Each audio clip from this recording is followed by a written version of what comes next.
Happy Friday and welcome to My Truth, Your Truth, Someone's Truth. This is Tammy Harleb, aka Reutman, and joined by Christopher Blakesley. How are you? You just joined? I did just now. Like I'm here you mentally. put all your pieces together?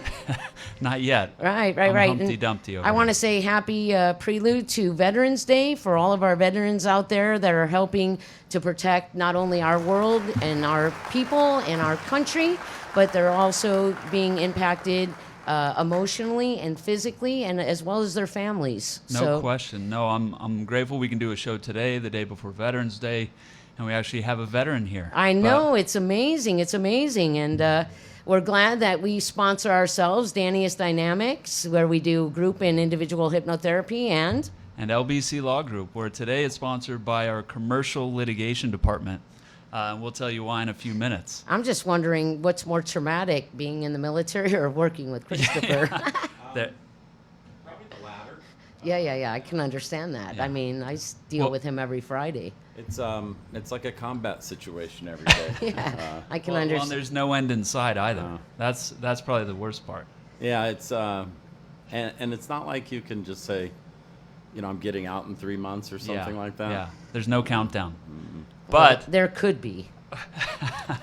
that you're going to leave me for Tammy. But let's introduce him. This is John Courtney. He might be a better co-host, Christopher. Man, if you can take Tammy off my hands, I'm open to it. That's the way I feel about him. Wow, I feel like I'm caught in the middle of something. A little divorce. We're not talking Yeah. divorce law today, but Oh, that's John good, because Courtney. I don't believe in divorce. Oh, yeah, I bet. So we have John Courtney here, who does happen to be, as we alluded to, my law partner. Been a good friend of mine for, how long now? We met on August 17th, 2005. It was obviously Yeah. a very important day for you. Wow, It that's was 2 my days birthday. That's That's 2 the days- only reason why I remember Is the yours date. on the 17th? It is. Mine's on the 19th. The 19th. I was yeah. literally born during Woodstock. Me too, Yeah. on the day. Oh. Yeah. Wait, y'all Oh, were both. you're 69. Yes. Oh, me too. It's the best year. So I the see- worst year is 79. The best year If you haven't figured out, is Tammy, I was born 69. in '79. Yeah. Oh, I thought 79 was cool because we had the blizzard of 79 when I was in Chicago. So We I, had the I like blizzard of 79 right here. That. Yeah. I agree We with still that. have a I agree blizzard with that. us. Jeez, I'm just catching strays today. This is gonna be a rough one. This is going to be fun. This is gonna be really fun. I'm so excited. Yeah. Well, Did you know today's actually a special day, though? No, what's Today, the day before Veterans Day every year, this goes back to November of 1775. Today is the founding anniversary of the Marine Corps. So they call it the Marine Corps birthday. So if there's any Marines out there, Hoorah. happy birthday. Happy birthday. Thanks for Happy bringing that up. birthday. I wasn't aware. So thank you. And that's partly why we wanted to have John on today, because not only is he my law partner, a good friend, and future co-host of this show. That's but- right. but- and if he wasn't, he probably didn't want to be on here with you. 100%. I know this is a tryout, and he's passing with flying colors. But I want to get into why else we have him on today. So John is a veteran. We appreciate him for his service. And John grew up as an Army brat. He grew up all over the U.S., and not just the U.S., but I know he was also with his parents when they were stationed in Germany. So he was exposed to the Army life from a very young age and very, very different cultures, both here in the U.S. and in Germany. If I'm correct, you entered the Army around age 19? That is correct. And so when he entered the Army, he quickly joined the 82nd Airborne, which is a very prestigious branch of the Army, and I'll let him describe that in a little bit. You can see his hat and shirt showing the Airborne emblem. And again, I'm Nice. going to let him get into the history of that because he knows it so much better than I. But he was a pair of the first boots on ground in Iraq during Desert Not Storm. even wearing boots. And He's well, wearing he red was in gym this photo. shoes. Check this out. Oh, that's so you see amazing. the handsome guy up front cheesing it up for the camera? Looking straight at the camera. Yeah. See, he knows where the camera is at all times. You'll I was notice that famous today. for 15 minutes after yeah. that So photo. this was Even if it was in your own mind, right? Yeah. was good that for you. Time magazine or which? That was in a lot of magazines. It was the most published photograph from the first Gulf War. It was in Time, Newsweek, Business Weekly. It was on the front page of most newspapers because it was the very first photograph released. You'll see where it says, "Must this mean war?" Those are the very first troops to land in theater. Behind the troops there are two C-5s. And C5s are it's a big, big, big airplane. okay. How big is it? It's big enough to where the C-5 we were on had a tank in it Oh, wow. and a Humvee in it. And I don't remember how many troops were in it, but it holds a lot of troops. Can we put Christopher in there and see if he can find his way out? You know, I thought you were going to say send me back. Send me over there. it does have a lot of exits, so he might be able to find a way Even out I of could? it. Yeah. Yeah. You have confidence in him? One of the exits is large enough to drive a tank through, quite literally. Yeah. What's it like to sit in there and fly? You know, Especially knowing where you're going. the cargo was downstairs, like in the hull or whatever. The upper deck looked just like a commercial airliner. Okay. So- And what was the emotions kind of going through, knowing where you're going and what your task is going to be, being a new, young person in the military? Well, so the 82nd Airborne, 1/3 of the unit is always on what they call DRF1. It's a division readiness force. So Okay. you're always on call, on standby, if you will. And DRF1, you have to be ready to be deployed anywhere in the world in 18 hours. Okay. Wow. And so 1/3 of the division is always on DRF1, and the other 2/3 would be on DRF2 and DRF3. DRF3 is the only time where you could take vacations or go on leave, that sort of thing. DRF1 was so strict that you couldn't even go to the movie theater unless you called in every 15 minutes during the movie. And this is before we all had cell phones in our pockets, so no one went to the movies. Basically, you just hung around the barracks during DRF1. And during DRF1, it was very common for them to load us up and tell us, we're going, here's the mission. And then we jump in somewhere like South Carolina or some other state or something like that before we found out it wasn't real. And so on this one, just like any other one, it's like, all right, man, we're going to Kuwait. And we'd never heard of Kuwait, you know. People were like, where's that? Kuwait? Right. And so we go back to the barracks, and what made it seem really real this time is they're canceling a field problem we were engaged in at the time out in the field. And we were supposed to be out there for 3 months out in the field. They called off the field mission, and bullhorns and helicopters are flying around with announcements going on. The radios were lighting up. And so we all met at these rally points where we jumped on trucks and came back to the division area. And when we came back to the division area, it was surrounded with concertina wire and MPs. Oh, wow. And that was unusual. Yeah. And then we went into the barracks area, and we had a bank of payphones, and all of the receivers had been ripped out of the phones so that you couldn't make any outgoing calls, and that was very strange. But what was the most strange is they had us make a left turn right at that phone bank and go into what we call the day room. It's kind of a recreational room, a common area room with pool tables and big screen TVs and that sort of thing. And in the day room, they had put plywood over all of the pool tables to make makeshift desks out of them. And those makeshift desks had all kinds of inoculation, type stuff on it. We had to take off our blouses, roll up our sleeves, and we're getting shot in each arm as we're going through a line. And then the last two tables on the line were JAG officers. We had to fill out a will and a power of attorney for someone to pay our bills. Wow. And then- real quick, then we leave. They still haven't even told you what's happening You're just No. getting shots. You're signing a will, Right. and then the information's yet to come And about that- what's even What's, happening. yeah, what's going through your mind? You know, at Oh, 19 shit. years old, I don't know. I don't know if they were even cogent thoughts, Yeah. something that I could recall. It wasn't fear, though. I mean, it would probably be closer to shock. Yeah. And just kind of dumbfounded, bewildered, I guess. So it didn't really set in, and it didn't set in for quite some time. It took a while for me, anyway. Yeah. And I mean, I imagine that you had other people that were older in your unit. Do you get any sense what was going through their mind on how they're going to tell their wives and how they're going to prepare their children for them going overseas and the potential that they may not even come back? And if it's a no, that's fine. You I know- imagine you have some other experience being deployed, at another time with that. You know, the 82nd Airborne is a very unique unit. What makes it extremely unique is you can quit anytime you want. Oh, that is unique. It's very unique. You can quit anytime you want. They cannot force someone to jump out of an airplane. And so it There's makes some it people that should be forced to jump out of an Yes. airplane, but we'll It- talk about that later. it's Has nothing to do with without the a parachute military. even, right? But they can't force you to jump out of an airplane, so you can quit anytime you want to. So they're all volunteers, and they all want to be there because they can leave anytime they want. Yeah.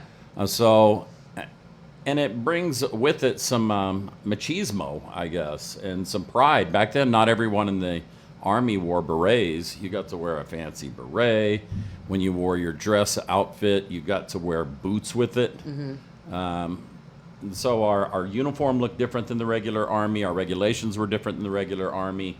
Berets were different than the regular Army. And so you didn't see a lot of fear in a paratrooper. If it was there, which I'm sure it was, Yeah. it was kept in. Okay. That was the culture. Yeah. And that was that was what was expected of you in a unit like that. Yeah. Do you think that's because most people at that point are men, and holding your emotions in about what's going on? And how did you deal with that? How did your company deal with the fact that here you are, you're going across the world, you know that you're going into a war-type situation, and you're also being asked to withhold your emotions and kind of push them to the side. How did you guys deal with that as a unit? As a unit, you have chaplains that can offer some assistance. We had chaplains come with us everywhere. Believe it or not, there's a such thing as paratrooper chaplains. Are they- Even yes. And are they? I mean, they're a full part of that unit, or they're jumping out of planes, obviously. Otherwise, Yeah. they couldn't be with you on the ground. That's So, I mean, that's exactly right. The 82nd Airborne is a self-contained unit. It is it's a division, and it has about every single job that you would have in the Army, but in this airborne unit. Right. So everyone jumps out of the planes, including the cooks and everyone else. But we had chaplain services. We did have psychologists that you could go see from time to time. I mean, not always during wars, when you're preparing for war, but we would be offered that from time to time. A lot of guys spent their time writing letters. As funny as it may sound, in the 6 months we were walking around in the desert gearing up for the war, life went on. I Right. mean, we had a good time. We Yeah. told every joke we knew, and we'd do a lot of things for entertainment. We'd have these wrestling rings where two guys at a time would wrestle. I mean, Yeah. we lived our lives. Yeah. And so, in terms of coping with it, I guess it's going to be different for everyone. I didn't really have many issues during the time that we were before we crossed the border into Iraq. I didn't really have any issues with it at all. I was enjoying myself. I was having a pretty good time, hanging out with my friends. Well, and that's kind of what I wanted to hit on. Obviously, when you're in a specialized unit like that, and you're some of the first boots on the ground in Iraq, you have to rely on your brothers to be your literal protection, right, from bullets and bombs and IEDs and all those things. But it sounds to me like what you're saying is that was also your protection from some of the fears and the worries and the stress and all those other things. It sounds like you really relied on each other to get through those things together. And I know that because I know you still get together with your brothers still, right? I do. I get together with them as often as I can. And there is something about that. When you're suffering something and you're all alone, right, that's one thing. But Yeah. when you're in a large group of all of your best friends and you're all suffering together, Right. you have each other to talk to. You have each other to rely upon. Right. You have each other to motivate one another. One of my fondest birthday memories. Yeah. So I turned 21 years old 6 days after that photograph was taken for the magazines and whatnot. And we had nothing. We had nothing. We had nothing at all over there. Looked like you had sand. We had a lot of sand. Yeah. We were running out of food. We had only brought, so many MREs with us, the meals ready to eat. And so we had already run out of those. And they were getting food wherever they could, So they'd bring us a bunch of bread. We might eat bread. Then they started bringing us Hardee's hamburgers. Where'd those come from? Coming how are from these getting to Daharan. you? Yeah, it's like a Is that Carl's Jr. Drive-through? No, yeah, it's They were the bringing- same as Carl's Jr. they were on the bringing- East Coast. 3,000 burgers at a time across three and a half hour drive through the desert in 115-degree heat in an open truck. With a And so little if you got the star one on on the it? bottom, it was kind of like moist, and if you got the one on top, it was really dried out. They were really old, nasty burgers. But going back to this birthday moment, when it was my birthday, all kinds of guys walked up to me with something they had stashed in their rucksack, like a little bag of M&Ms or some freeze-dried strawberries. And I'm getting all these gifts that probably was the last personal item each of these folks had. Wow. That's amazing. And so, it was a good experience. I mean, you learn a lot about yourself in an experience like that. When you're sharing it with other people, it's really not so bad. I think what's bad for veterans is when all of that camaraderie and support is gone. Right. That's when I think veterans start having their real big problems. Some types of issues. I want to back you up because you said, everything was going very well. We were kind of more light and we were having fun until we crossed over into Iraq. What happened at that moment? When we crossed over into Iraq, we later found out that our intelligence had told our leadership that they were expecting us to parachute into Talil Airfield. It's an Air Force base. And that's the mission of the 82nd Airborne, is to go secure behind enemy lines some airfield. That's the main mission of the 82nd. That way you can land regular troops in there. You have a portal, if you will, a spearhead in order to launch, more troops into the area. And we got intelligence that they had built fighting positions all surrounding the airfield and pointing in at the airfield. Oh. So they had it 360-degree ambush set up for the 82nd to drop in. So at the last minute, we're told we're not jumping. We've borrowed a bunch of vehicles from the Saudi Arabian army, and they were like these big Mercedes trucks. Of course they were. It's Saudi Arabia. I actually got to be in a Humvee with a Mark 19, which is an automatic grenade launcher. And we raced down this highway in Iraq, going as fast as those vehicles would go in a convoy. Now, realistically, how fast is that? Are you going 40, 55 50? or so, with a little bit of, Because accordion it's through effect the going sand on. still, right? No, it was a highway. Oh, it was a highway, okay. Legitimate highway.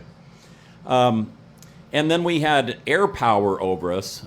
It's hard to describe this. It's one of those things where if you Haven't weren't been there, Yeah, it's yeah, really yeah. hard to describe. But we had so much air support that everything that we were driving through was completely devastated. I mean, it was burnt up, crispy, gone. I mean, everything was blown up. There were blown up cars and vehicles and all kinds of stuff. Everything was blown up close to this highway so that we could make it north as fast as we could. Right. So we make it to Talil, and all the fighting positions are backwards. So we've got them from behind now. surrounded. Now, is this because of airstrikes that came through before, or why was everything kind of blown Because up? they and just- expected us to be landing on the airfield through parachuting in. Right, instead of so driving they had their in. fighting positions facing the wrong direction. Got it. Keep up with They it, were all Christopher. facing Keep up with inward the in conversation. the circle, and so we could encircle them Got from it. behind, Got it. outside of that circle. They just started surrendering in masses. But going back to the call of your question, really, what was going through my mind? Yeah. I couldn't tell you, because every single time I blinked and opened my eyes, I was seeing something I'd never seen before and could have never imagined. It was different than the movies. It was different than anything I'd ever seen since. I mean, it was the kind of devastation that's hard to imagine in your wildest dreams. It really was. Right. And I go that direction because you had brought up the notion that when the war is over and you're coming home and a lot of the guys are not with their companies anymore, or are not with the people that supported them both emotionally and physically in a situation like that, and there's a lot of things that come up, a lot of mental health issues, a lot of anxieties, a lot of depressions, a lot of PTSDs, and you're not with people that you know confidently understand what you have been through, which is it's a big, powerful thing. I'm a psychologist, and I can't understand anybody that comes to me unless I have experienced myself. This stuff you don't learn in a book. I don't care how many books you read. And so, how do you, I got to think of the word. Oh, well, forget that word. When you go for treatment of these types of things, right? How do you decide which is going to be the best treatment for you? Because a lot of people in mental health, they don't have this experience. They weren't there. I know the military has, psychiatrists and therapists, but I'm not sure most of them have been in that type of situation either. And I know for a lot of people, it's really hard to open up when you don't feel like that person really understands what you have been through. I can't really speak to that too much. I have had some mental health counseling. I had some mental health counseling when we first returned from the conflict. It was mandatory, incumbent upon all of us to go through this mental health counseling for several weeks. Oh, I thought you were going to say after you started working with Christopher. He's refusing. Several that. weeks wouldn't help me, and so with Christopher, This is the closest thing I've gotten him to do. yeah, Coming and on so, here. So, yeah. But I really can't speak to it too much. I've had mental health counseling a few times. Yeah. I really didn't feel any form of PTSD probably until I was in my 40s. Okay. I didn't even recognize that maybe That's what it there's was. something in there or whatever. I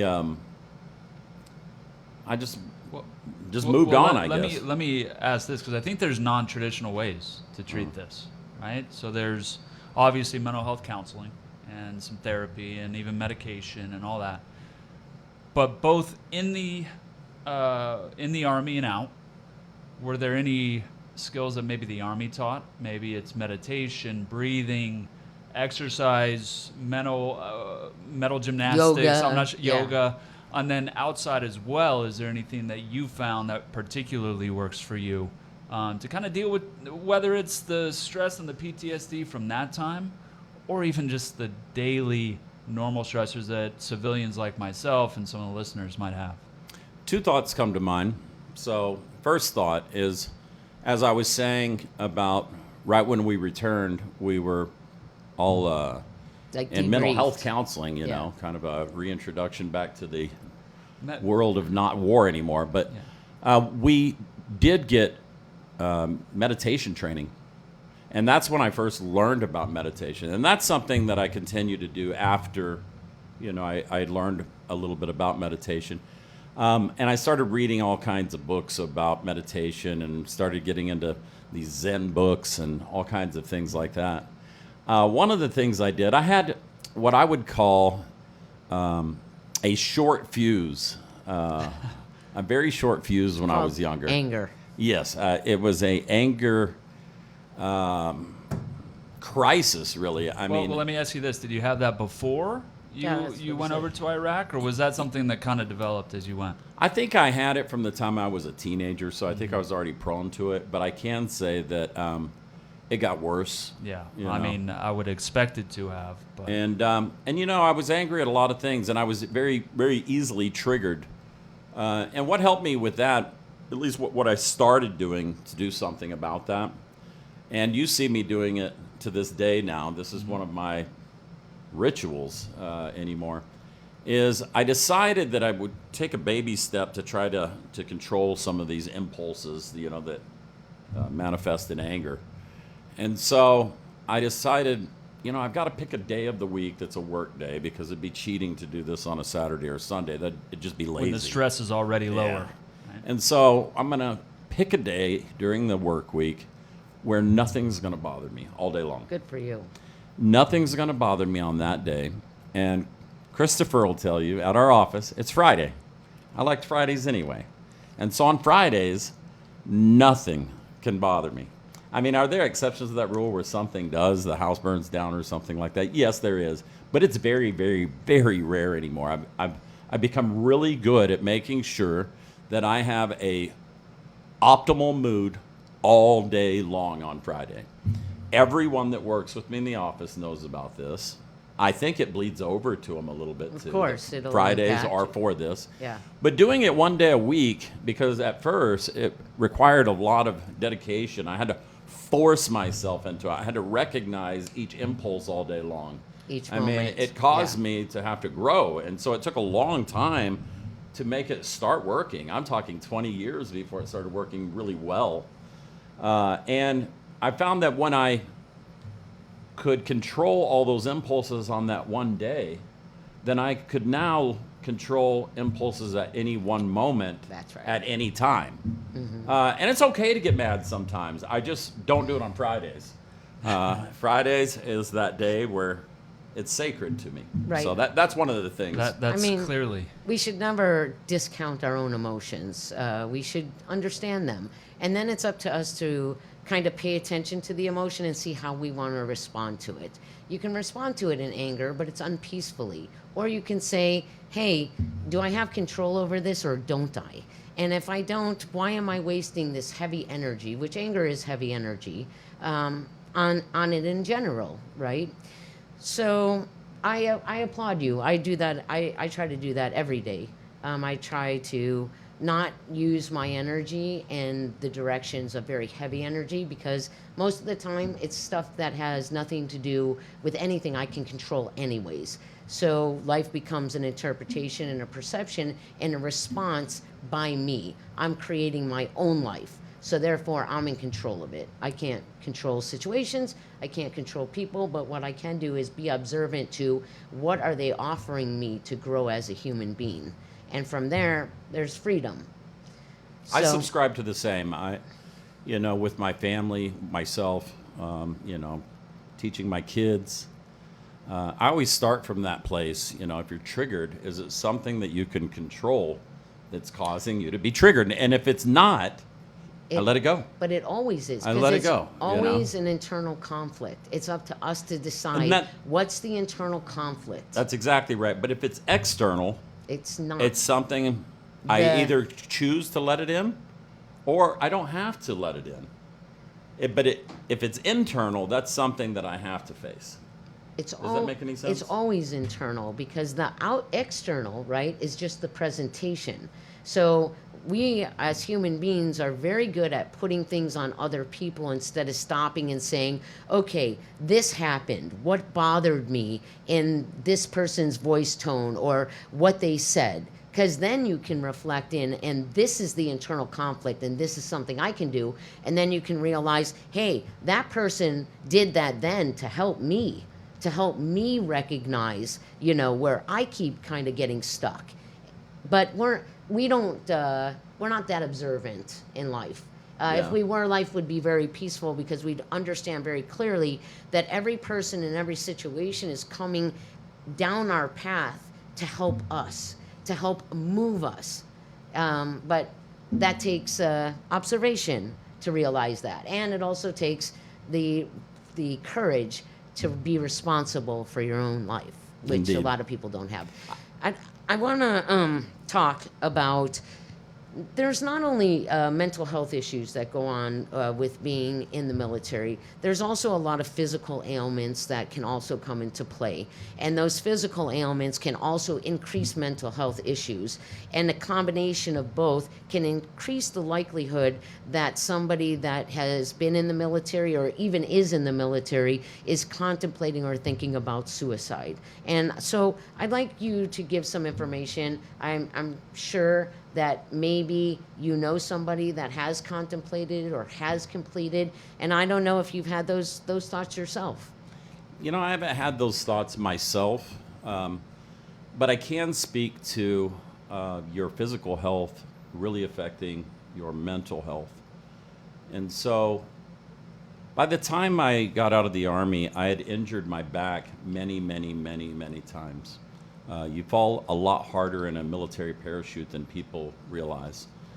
You fall out of the sky at 22 miles an hour so that snipers can't take you all out. You don't Right. come down real slowly like a civilian parachute. And you hit the ground pretty hard. It's like jumping off the roof of a one-story house, essentially. And if the wind gusts up to 35 miles an hour, it'd be like jumping off that one-story roof house while the house was going down the road at 35 miles an hour. So you can have some very serious impacts. I was very seriously injured, my spine several times while I was in the Army. By the time I was 27, I'd had 2 discectomies, 2 laminectomies, and a couple other more minor procedures. And at one point, I couldn't walk without assistance. And so after being very physically fit, Yeah. I mean, you're almost like a professional athlete when you're a paratrooper. I mean, you're working out all the time. That was half my job, is to What do stay you in mean shape. almost? You are. That's, You know? that is an athlete, It right? is. It really is. We'd get up every morning, run 5 miles. Every Friday, 12 miles. We'd run a 20-miler about once a month. We were constantly ruck marching with very heavy weight on our back. So you were in very good shape. And then being relegated to being in a bed, wearing a harness on my chest so that my wife could lift me up into my walker so that I could move my feet a half inch at a time across the floor to get to the restroom, to use the restroom.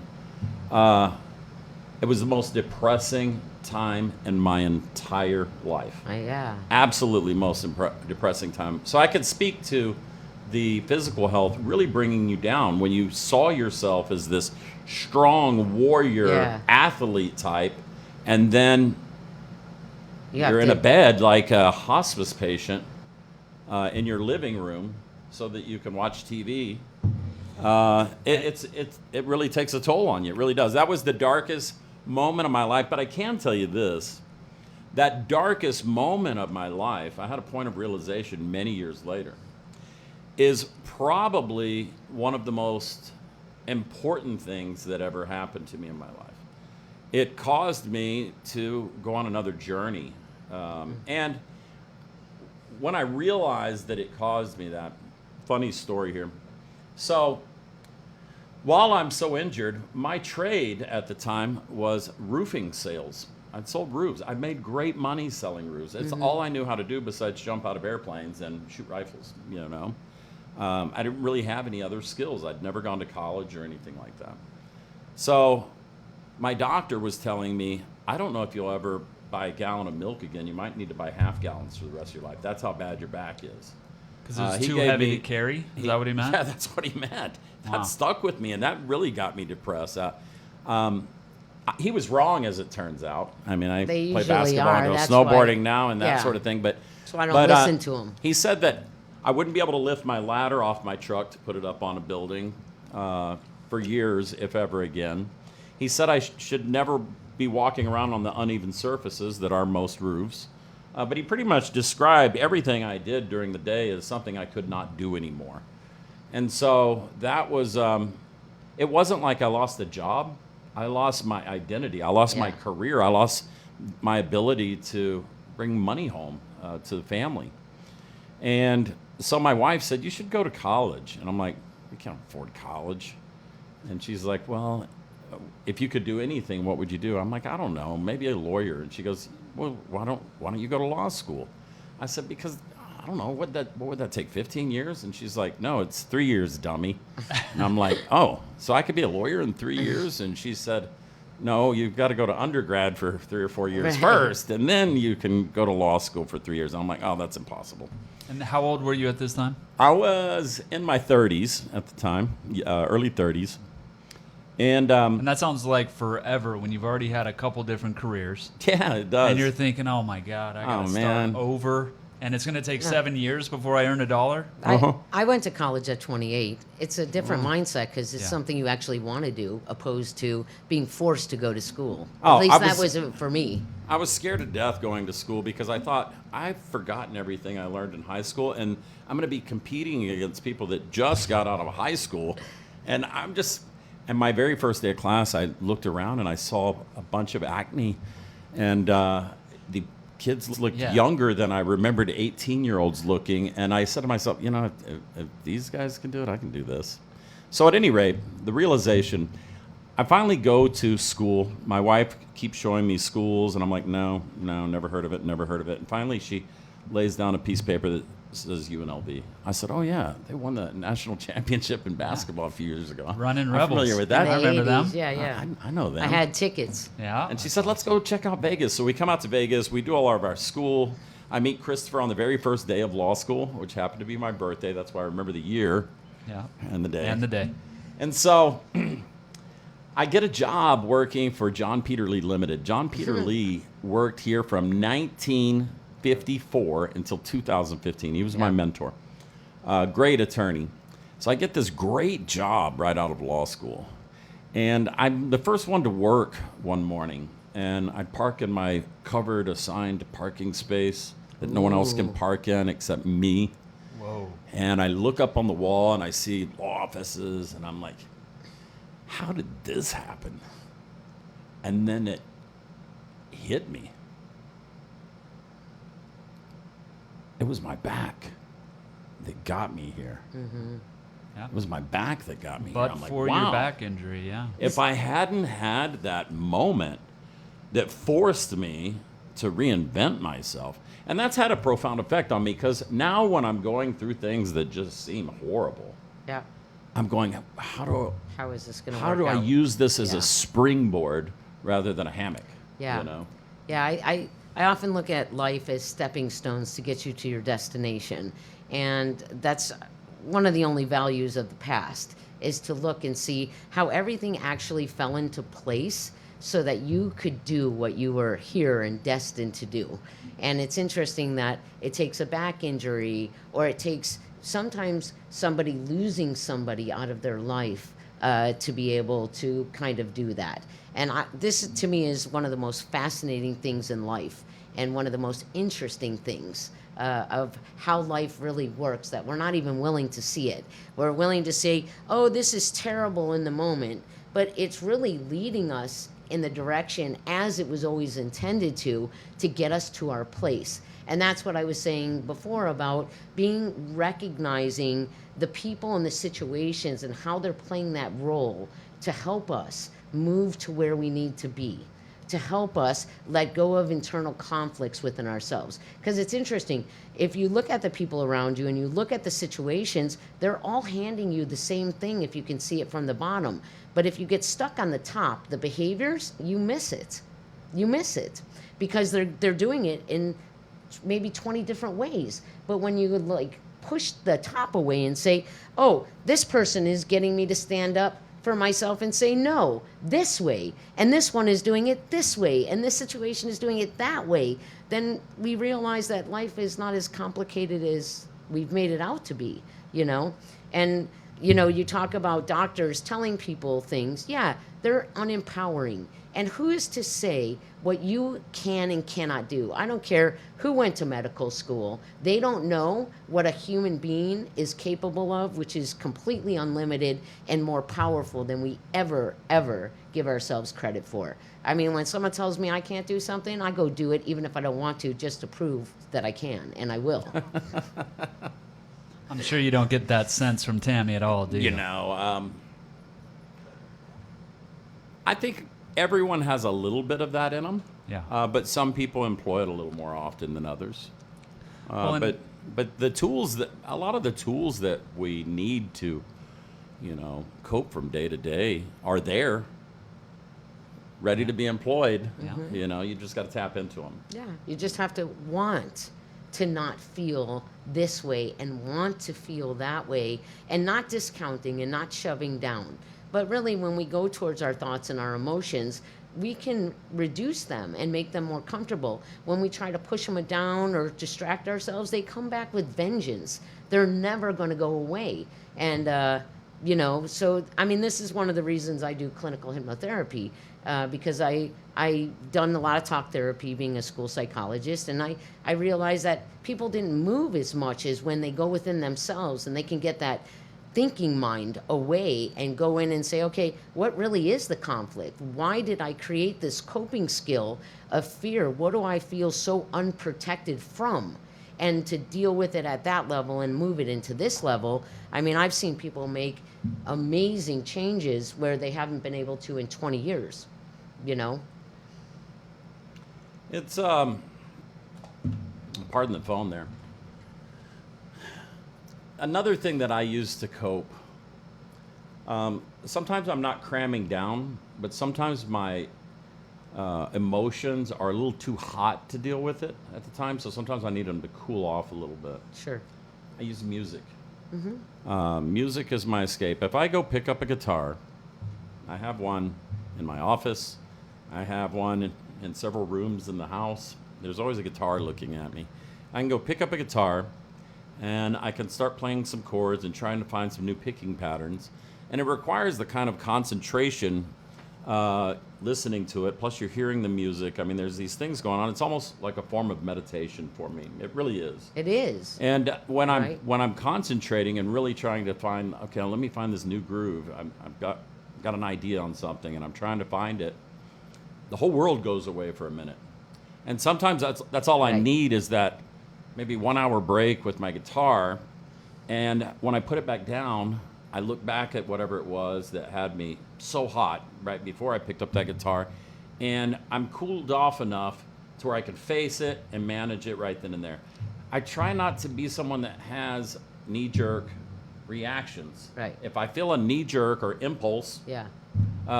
coming on, I try to cool it down for a minute so that I can have a broader look at it, and then I can start, working where I need to put in some work. Yeah, I mean, So. emotions are energy, right? When you pick up your guitar, you're actually moving the energy. So you're doing it more creatively, which anybody can do. Find what you're passionate about. And whatever you're passionate about, when you feel it coming on, right? Not when it's already midway or to the point you can't pull it back. When you start to experience that sensation or that thought that's moving you in that direction, take a time and go and do something you're passionate about and move the energy, because that's all it is. Everything is energy, and we forget that. So it makes sense to me that you can go within yourself, right? That's moving everything away. That's what hypnosis is, right? The only difference between hypnosis and meditation is meditation, we're supposed to learn to do nothing and observe the moment as it is. In hypnosis, it keeps the mind kind of occupied and working on some things. So I mean, that's an amazing technique, and I'm glad that you brought that up, because I think people don't realize everybody has a passion of some sort. And if we could just give ourselves a couple minutes of that, when things are starting to intensify, we can move that intense energy into a creative, productive energy. I didn't play guitar much because maybe I didn't get triggered as much until I met Christopher. So that's why I'm very grateful. You're welcome. For Christopher. I've become a much better guitar player since we met. You need a lot more Yeah. Zen moments when I'm around. Christopher! That's right. That's right. Well, let's talk about a little bit about that passion and what it's kind of transformed into in the last, I don't know, how long's it been? A couple years? Yeah, a couple years. I think you're talking about like me performing music. What am I talking about? Only the lost vagrants. The Lost Vagrants. I like that. That's a great It's name, got a right? nice ring to it. You should put it on a band. So I was in bands from the time I was really young. One of the cool things about being an Army brat, one of the cool things about having Army resources is on every Army installation, there's a music center. Right. And so I was never really the TV watcher. I'm not really the movie watcher. I've probably been to a movie theater 10 times in the last 30 years. You're the life watcher. I am. I can I'm tell that guy. about you. I'm that creeper. But I liked going to the music studio. I started playing. I learned how to sight read music on saxophone. That was my first instrument where I could actually read music. I got a guitar around the same time, but it was very wieldy to me at that time. And so I'm not the only one. Apparently, I'm the Right only on. one that remembered to turn their phone off. You know, It's our timer. It's the chanting monks, anyways. It's Yes. peaceful, The- Christopher. yeah, it Jeez, is. huh? And so after I learned how to play the saxophone, I Kenny decided G here. you know what, I'm going to try to learn to play every instrument in a marching band. Good for you. And so I got through all of them to where I could at least play some notes on them, go through some sheet music on all of them except the double-reeded instruments because I didn't want to buy the oboe and bassoon reeds. And then go, And the French horn, I could never get the French horn down. It takes some pretty tight chops for that. yeah, my brother played the French horn. Yeah? I played the drums. The drums? Yeah. That's my Really? daughter's favorite Yeah. instrument. I learned something new. I know. And so I have a kit with 12 cymbals in my living room at home. And then, anyway, side note. So I started getting into rock and roll bands when I was in my teens. I played in some bands even when I was in the Army, just part-time. Back then I would be in a band as a fill-in singer. Okay. And so I started finding bands that, hey, give me a call if you need a singer. And I'd ask them for their set list periodically so I could just stay up on their tunes and know all the tunes. And I took a big break from music while I was going to law school and undergrad. Still playing all the time at home, just not with bands or organized bands. And so at some point after I had a little more free time, I decided to be a fill-in singer again. And so I did some fill-in singing spots in a few times, I guess, in Las Vegas. And then COVID hit.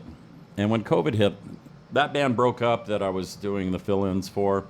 And one of the guys from that band called me and said, hey, you want to start a new band? Sure. And so a couple years ago, coming out of COVID, Las Vagrants. And so we have a show tomorrow night. Where at? I'm going to plug it right Where here. is it? Plug it, Where is please. it? Soul Where is it? Valley Barbecue on Main Street. It's in that revitalized area of downtown Las Vegas, just a few blocks south of Charleston on Main Street. No cover. We are raising money tomorrow at this event Okay, for what? on behalf of Nevada Legal Services. Nevada Legal Services has a Veterans Outreach That's amazing. and Resources Division. And so we thought on Veterans Day, why not raise some money for a group that helps veterans every Yeah. day? So we're raising some money for Nevada Legal Services. It's no cover, though. We're asking for donations when people come to the door. If they can't afford it, they can't afford it. If they can, they can. Amazing. And the venue is also going to give us 10% to the organization of sales off of a certain menu. Then all of the bands are playing free tomorrow. We have 2 opening bands, and then Las Vagrants will play for a couple hours. And what did I miss out of that? Did I miss anything? Besides, Las Vagrants are awesome. Check them out on social media. They really are awesome, and I think if you've heard them, you've had a lot of fun. The live shows are a hell of a time, and they're playing all the hits that people, at least my age, remember from years past, right? So tell me a little bit about Is some of the that set lists. Twinkle, twinkle, little star? Yeah. They're advanced beyond that to You know, we play music literally. We have one song even that was written and released in the 50s, Stand By Me, Oh, yeah, yeah. B.B. King. And then we've got several 60s songs. That was some my neighbor, Beatles, by you the know, way. that sort of Oh, thing. wow. BB King, yeah. Very And then some 70s songs, some 80s songs, a lot of 90s alternative rock. That's kind of our style. And then we do have some more modern hits, too. We play some Katy Perry, even. Yeah. We play... But is it traditional? No. Or do you put a little He- twist on it? Here's the twist. I'll give you the gist. So the gist is, imagine if a Katy Perry song or a Nelly Furtado song or the Divinals, I Touch Myself, one of those songs. Imagine one of those songs being performed by Godsmack or Pantera.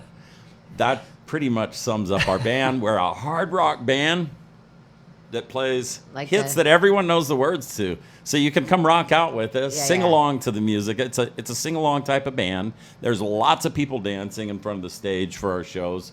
And we have a blast on stage. We donate 100% of our would-be profits to charities which help unhoused population in Las Vegas. And because we're only having fun and nobody's in it for the money, Yeah. it's the most fun I've ever had in a band. Because the only thing at stake is enjoying yourself. That's right. I mean, that's it. And so I feel 21 again on stage. I'm surprised I haven't seriously injured myself kicking and jumping off the stage and things like that, because I get kind of wild. I go Let's- back in time It's when coming. I get a microphone in my Let's hand. not create that in your own mind. Remember, your thought But don't creates your manifest reality. Yeah. I'm really happy to hear. And here's some video. Check it out. There he is in action. I don't even I was see at his that show. face. That's intentional. That's not his moneymaker.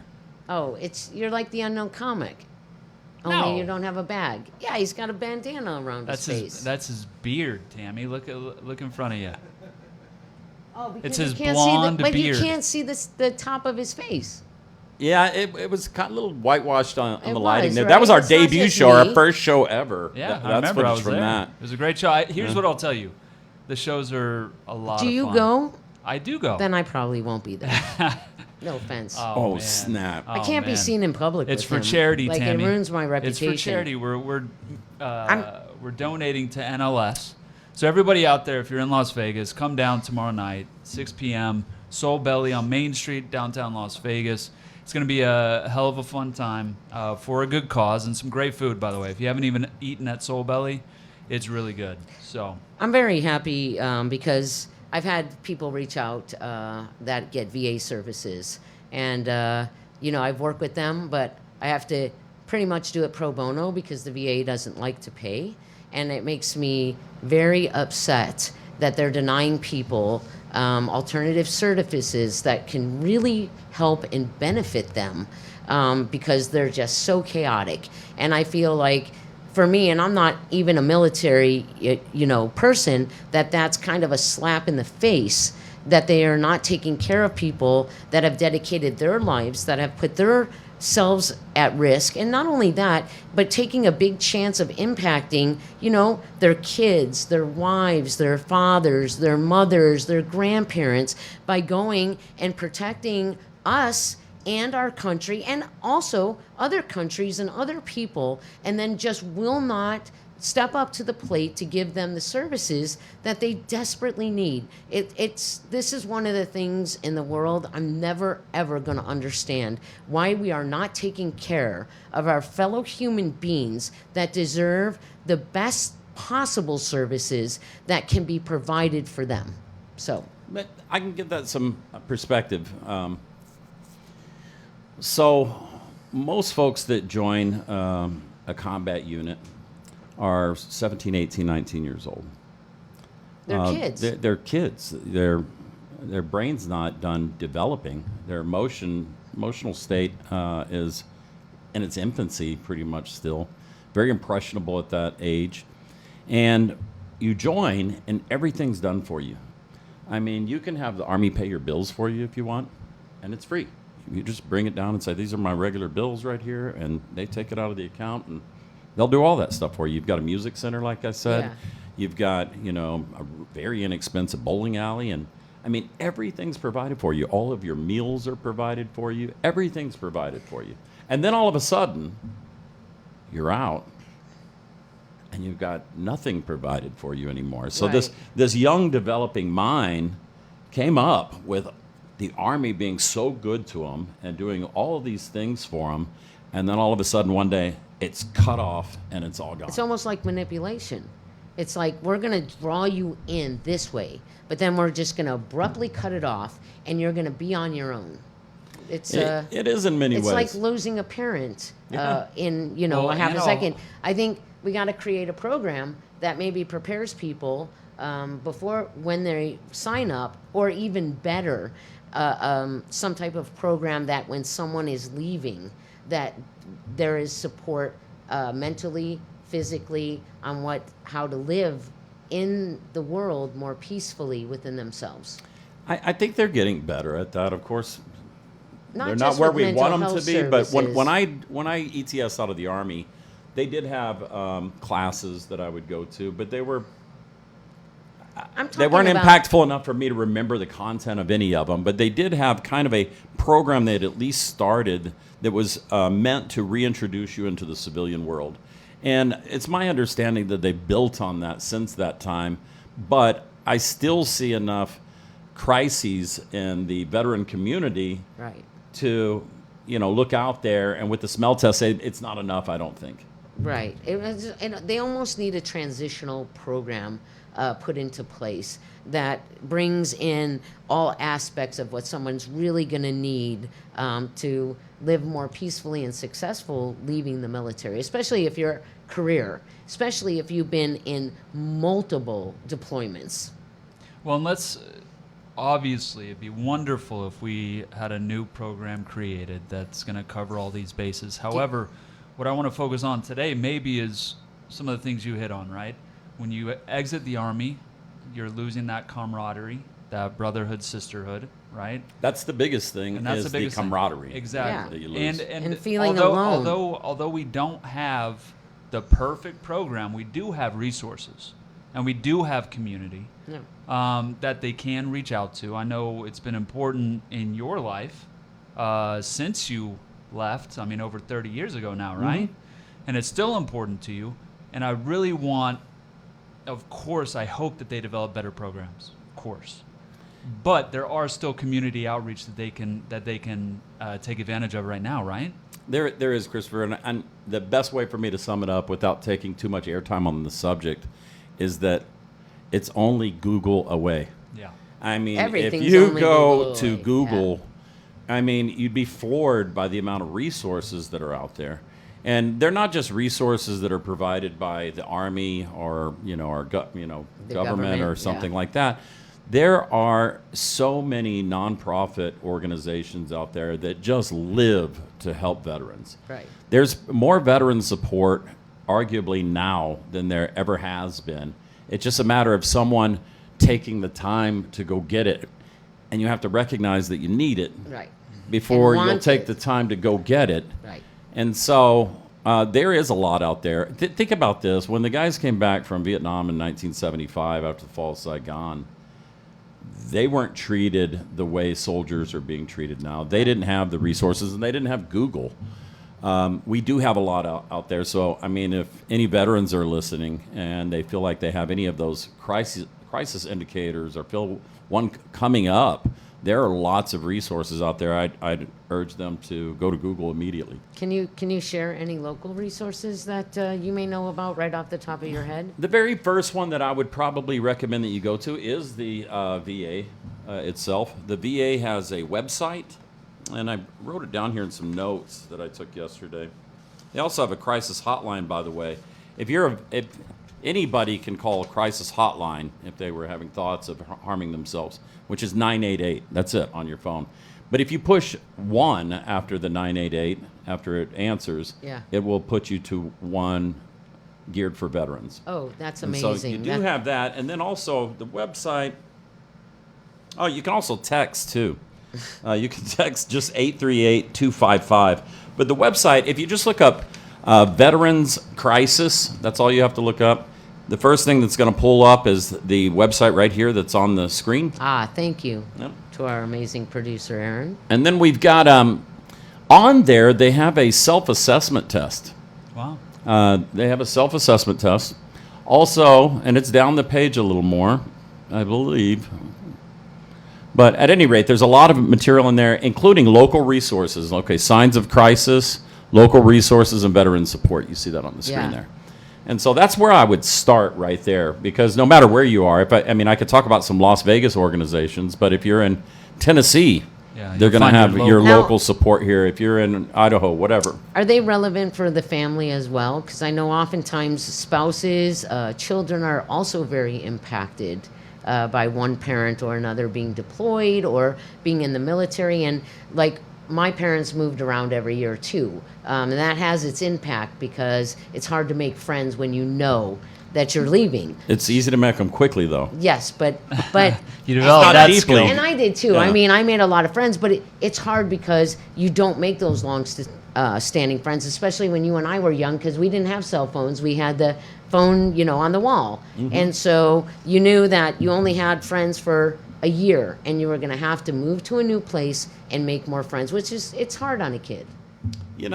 I'm not sure when it comes to the wife and kids, what kind of resources are out there. But I would expect that I would start with Google there as well. But Well, yes, you can get a wife and kids on Google now, yeah. well, I mean, as far as resources No, I for know, I them, was just because joking. when this part is true, when someone serves in the armed forces, the whole family does to an extent. I mean, it's very difficult on a person who's deployed, but it's also difficult on that loved one back home, Yes. worrying about them every single day, all day long. And when I came back, my family, for example, was asking me a million questions because they were just glued to CNN every waking moment the entire time I was gone. And it was kind of fun, having them tell me what they saw on CNN. I'm like, no, that didn't really happen. No, it wasn't exactly like that. Oh, I never heard of that. I have no idea what you're talking about there. Right. Every once in a while, some nugget of truth was in Yeah, there, right? every once in a while there was a nugget of truth. But the whole family suffers when the veteran suffers. I completely agree. When I take a kid into my practice, I already know that I'm taking the whole family on because it's an issue within the family, not usually just the kid. So, Yeah, no question. yeah, John, man, it has been so amazing to meet you. I've never met you before. I do have pity that you have to work with Christopher every day. Still crises At least I going only on. have to see him on, every day. I do a morning meditation that he's on. You But might get better at guitar here in about a year if you use that guitar technique and hang around with him a little more often. He's really helped me with my guitar skills. All right, I'm going to do that. Hey, but listen, you it's can been both- incredible having you here, and I greatly appreciate your time and your knowledge and your insight and your wisdom and just your flow of energy. Well, So, thank you for having me. What a wonderful program you have here to help folks out there that are listening. I hope this spreads like wildfire. Like wildfire. Like wildfire. So this is a relatively new program gonna for you, sing? and I'm very impressed. Are Very you going to impressed. sing the song Wildfire? I don't know that song. I don't think. Yeah, riding Oh, wildfire. that 70s song. Are we you're getting a talking duet? about. Well, right I only now? listen to the 60s and 70s. 60s and 70s. Yeah, 80s. I'm not familiar with Because I'm an that Iron one. Maiden. Iron Maiden. There you go. Something. I don't remember the song, but I kind of. Well, with that, genuinely, thank you to John, Yeah. all the other veterans, my father, any veterans out there listening. Truly appreciate all that you and your fellow servicemen have done to keep us safe and protected. And we hope that if anybody's listening, has questions, feels a crisis coming on, go to these resources that we put up on the screen. Hell, even reach out to us at ourtruthmedia@gmail.com. I will try to connect you with some services. We appreciate all you do. Come out to John's show tomorrow, Soul Belly, 6 p.m. on downtown Las Vegas Main Street. And again, brought to you by LBC Law Group, the Business Litigation Division, as well as Danniest Dynamics, and I want to wish everybody a peaceful and happy, amazing Veterans Day because you deserve it. You've given a lot for us. We should all give a lot for you. We Absolutely. are one energy. Awesome. Thanks so much for listening. Thank you, John. Appreciate it.